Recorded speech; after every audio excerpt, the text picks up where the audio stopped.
गुरु ब्रह्मा गुरु विष्णू गुरुदेवो महेश्वरा गुरु साक्षात परब्रह्म तस्मै श्री गुरुवे नमः. नमस्कार मित्र, आज आपण पुन्हा भेटत आहोत नव्या एपिसोडसहित. नव्या ग्रह, नवी माहिती, नवी रास. आज आपण समजत आहोत एका अशा राशीबद्दल जी रास सर्व राशींची अधिपती आहे. थोडक्यात काय, ती सर्व राशींची पिता समान आहे. रास अशी आहे जिचं नाव ऐकून मनुष्य घाबरतो. ते तशी नाही आहे.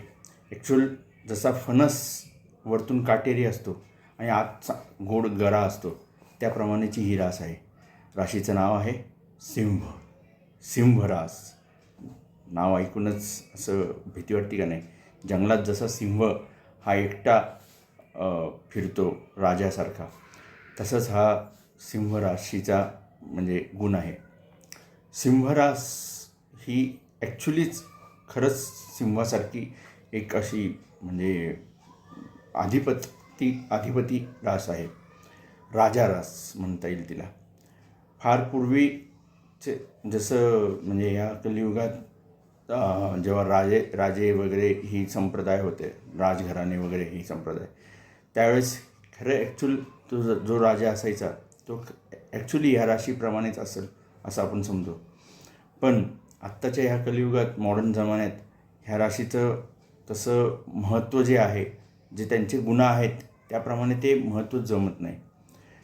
राजा म्हणजे काय? न झुकणारा, कर्तृत्ववान, सदैव धर्मनिष्ठ, सदैव म्हणजे पुढे राहणारा, अशा टाईपचा, आपले तत्त्व न सोडणारा, नेहमी म्हणजे एकतत्वी, जे ठरवलं त्याप्रमाणेच वागणारा, कधी न झुकणारा कोणासमोर, असाच राजा असतो. पण सिंहराशीला जरी ते गुण असले तरीसुद्धा आजच्या ह्या कलियुगात म्हणजे ह्या आत्ताच्या मॉडर्न जमान्यात हे फार म्हणजे लाभत नाही. आता आपण जाणून घेऊ सिंहराशीबद्दल. सिंहरास ह्याचे नक्षत्र आहेत 3. एक आहे मघा, त्याचे पूर्ण 4 चरण येतात. दुसरं आहे पूर्वा फाल्गुना, त्याचे पण 4 चरण येतात. आणि उत्तरा फाल्गुनी, हे 3 नक्षत्र आहेत जे संपूर्ण नक्षत्र या राशीत सामावले जातात. 4 चरण ह्यांचे येतात. ही पुरुष रास आहे, अग्नितत्वाची रास आहे. आणि अग्नितत्व असल्यामुळं उष्ण रास. हे नेहमी गरम असतात. हे कधी शांत असे तुम्हाला दिसणार नाही. शांत जर दिसले तर समजायचे हे काही ना काही जरा चिंतेमध्ये आहेत, अशा टाईपमध्ये. नाही तर हे कधीच तुम्हाला शांत दिसणार. सदैव उग्र. यांना कोणी छेडलं तर याचा वाचपा काढलाच समजा, असं तुम्ही समजाच. असं आहे. तर रास ही अग्नितत्वाची, म्हणून ही रास ॲक्च्युअल पुरुषांना जास्ती शोभते. स्त्रियांना शोभली, स्त्रियांमध्ये जर ती आली तर समजायचं घरात फक्त स्त्रीचा अधिकार. म्हणजे ते घरात जायचं तर पुरुषाला नमस्कार न करता पहिलं स्त्रीला नमस्कार करायचे त्या घरातल्या, असं समजायचं. पुरुषाची जर ही पुरुषावर जर ही रास आली पुरुषाला कोणत्या, तर तो पुरुष नेहमी करतो म्हणजे गरम, तापट स्वभावाचा, तेजस्वी, अभिमानी, कधी न झुकणारा कोणासमोर, तत्वनिष्ठ, नेहमी तत्वाने वागणारा, सर्वांचं प्रतिनिधित्व करणारा, घरात कुटुंबाचं प्रतिनिधित्व करणारा, कुटुंबाला सांभाळणारा. पण जर कोणी चुकलं तर त्याला तिथंच दंड देणारा, अशा टाईपचा हा पुरुष असतो. कष्टाळू असतो, शूर, संतापी असतो, तसेच तत्वनिष्ठ असतो. हे तुम्हाला मी आत्ता सांगितलं. वृक्ष मनोवृत्ती, असं रोमॅन्टिक नाही, नेहमी असं म्हणजे काय मूड नसलं इच्छा, म्हणजे आपण म्हणतो ना, जशी वृषभ रास आहे, वृषभ रासचे कसे असे प्रणयप्रिय किंवा मनोरंजक असतात.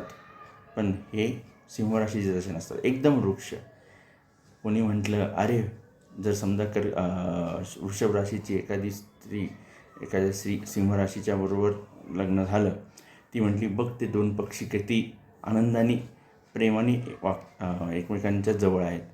तर हा वृषभ राशी म्हणा, काय ते पडले ते पक्ष्यांचं, नेहमीच असतात, त्यात काय वेगळे. म्हणजे अशा टाईपची बोलणारे, परखड बोलणार, काय त्यांना विचार नाही करणार समोरच्याला काय लागते काय नाही लागत. पण अहमपणा पण त्यांच्यात भरपूर असतो. तर ते सिंहराशीचा रवी जर खराब असेल तर ते अहंकारी, अति अहंकारी, शिष्ट, अतिशिष्ट, दुसऱ्यांची निंदा नालस्ती करणारे अशा टाईपची ह्यांची प्रवृत्ती बनते. अहंपणा ह्यांच्यात भरपूर असतो, गर्व असतो यांना भरपूर, अतिगर्व. चारित्र्यवान असतात ही माणसं, फार शीलवान चारित्र्यवान, म्हणजे स्वतःची इज्जतीला फार महत्त्व देतात, कधी कोणाकडून झुकणार नाही. तसेच यांची शरीर प्रकृती एकदम म्हणजे बळकट असते, एकदम बळकट शरीर, निकोप शरीर प्रकृती. हे सहसा आजारी पडत नाही, आणि आजारी पडलेच तर फार मोठा आजार घेऊनच पडतात. छोट्या आजारांनी हे आजारी पडत नाही. रोगप्रतिकारक शक्ती यांची फार हे असते, म्हणजे उत्कृष्ट असते. तसेच हाय बी पीचा यांना फार त्रास होतो. असं हाय बी पी, कधी यांचा बी पी लो हा शक्यतो राहतच नाही, हाय बी पी सदैव. तसेच म्हणजे यांचा जर रवी लाभस्थानात म्हणजे ह्याच्यात असेल तर लाभात असेल तर फार मोठमोठे यांचे हे असतात, म्हणजे काय अलंकार वापरणार, मोठमोठे अलंकार असे भारी, म्हणजे भारी राहणं, असं हलकं राहणं नाही, भारी राहणं, एकदम पॉश राहणं यांना आवडतं. तसेच ह्यांना सगळ्यांवर अधिकार गाजवायला आवडतं. हे असे कोणाच्या अंमलाखाली राहणार नाही. हे नेहमी स्वतः नंबर 1 पोझिशन ह्यांना आवडते, नंबर 2 पोझिशन ह्यांना आवडत नाही, किंवा कोणाच्या खाली काम करणं ह्यांना आवडत नाही. पण आजकालच्या युगात काय म्हणतात, नाईलाज असतो, ह्यांना करावं लागतं. असं आहे.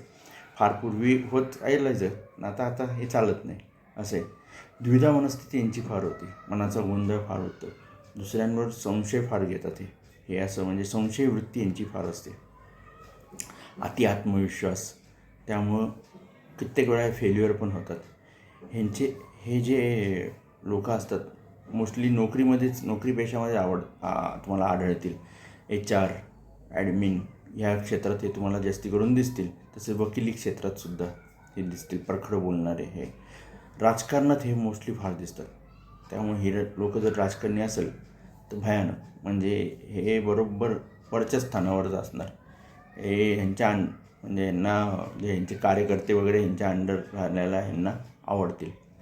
तसेच हे म्हणजे एकदम परखड बोलण्यामुळं यांचे शत्रू पण फार बनतात. त्यामुळं ह्यांनी शांत डोक्याने बोलणं फार गरजेचं आहे. ह्या राशीचे जे लोक असतात हे असे असतात की मोडेल पण वाकणार नाही, असे या टाईपची ही भयानक लोक असतात.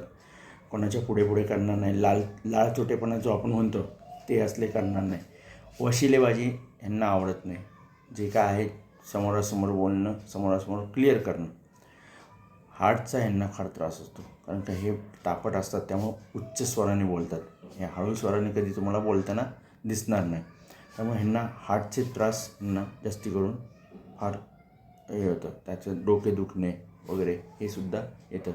तसंच मज्जारोजी म्हणजे आपला जो पाठीचा कणा आहे त्याचासुद्धा ह्यांना त्रास संभवतो. व्यापारी लोकही होऊ शकत नाही. त्याचं रिझन असं आहे की व्यापारात कसं आहे, थोडं खोटं बोलणं, असं वरचढ बोलणं हे चालतं. पण ह्यांना ते तसलं खोटं बोलणं, वरचढ बोलणं होत नाही यांच्याच्याने. तसेच ह्यांची जी रास आहे तर ह्यांना माणिक हा रत्न फार लाभकारक आहे. जानेवारी आणि ऑक्टोबर हा महिना ह्यांच्यासाठी फार लाभकारक आहे. ह्यांच्यासाठी अंक आहे 1. आणि ह्यांना जे कलर जे आहेत तर गोल्डन कलर, म्हणजे सूर्याचा जो गोल्डन कलर तो चांगला आहे. तसे लाल कलर, रक्तासारखा लाल तो कलर ह्यांच्यासाठी चांगला आहे. शक्यतो ह्यांचा भाग्योदय 21 वयानंतर होतो. तसेच ह्यांच्यासाठी जो मंत्र आहे तो आहे ओम रम रवै नमः. पुन्हा सांगतो, ओम रम रवै नमः. हा यांनी 100 वेळा म्हणावा. तसेच ह्यांच्यासाठी व्यासांनी जो मंत्र दिला तो आहे जपा कुसुम संकाशम काश्यपेयम महद्युतीम तमोरीम सर्व पापग्नम प्रणतो अस्मि दिवाकरम. पुन्हा सांगतो, जपा कुसुम संकाशम काश्यपेयम महद्युतीम तमोरीम सर्व पापग्नम प्रणतो अस्मि दिवाकरम. हा मंत्र ह्यांनी म्हणावा, जेणेकरून ह्यांना जर रवीचा काही त्रास असेल तर तो होणार नाही. सांगायचं काय तर ही रवी ग्रहाची रास असल्यामुळं मुख्य रास, घरात मुख्य असणं, त्यामुळं हे शक्यतो न झुकणारे आणि कोणाचंही शक्यतो न ऐकून स्वतःचे डिसिजन घेणारे हे असतात. अशी आहे ही रास सिंह. काही तुम्हाला अजून जाणून घ्यायचं असेल सिंह राशी किंवा इतर राशीबद्दल तर नक्की मला माझ्या यूट्यूब चॅनलला कमेंट करा. काही विचारायचं असेल, काही शंका असतील तर माझ्या यूट्यूब चॅनलवर तुम्ही कमेंट बॉक्समध्ये सांगू शकता. मी नेहमीच तुमच्या शंका सॉल्व करेल. आणि सिंह रास ही जरी म्हणजे फार तापट तामसी रास असली तरी ही उच्च विचारी रास आहे. ही कधी कोणाचा वाईट विचार शक्यतो करत नाही. नेहमी उच्च विचार करणार, स्वाभिमानी आणि उत्तम प्रकृतीवाली रास आहे. अशी आहे ही सिंह रास. तर माझे चॅनलला लाईक करा, शेअर करा आणि सबस्क्राईब करा. जास्तीत जास्त लोकांपर्यंत माझं चॅनल तुम्ही पोचवा. तुमच्या मित्रांना, तुमच्या नातेवाईकांना सांगा. मी असेच अजून नवनवीन व्हिडिओ टाकत जाईल. प्रत्येक राशीबद्दल म्हणा, प्रत्येक ग्रहांबद्दल. हे तर मी आत्तापर्यंत टाकलेलं आहे. अजून काही तुम्हाला ज्ञान माझ्याकडे जे काय आहे ते मी तुम्हाला सांगत राहील. अशा तऱ्हेने आजचा हा मी एपिसोड संपवतो. शुभरात्री, गुड नाईट, श्री गुरुदेव दत्त. धन्यवाद.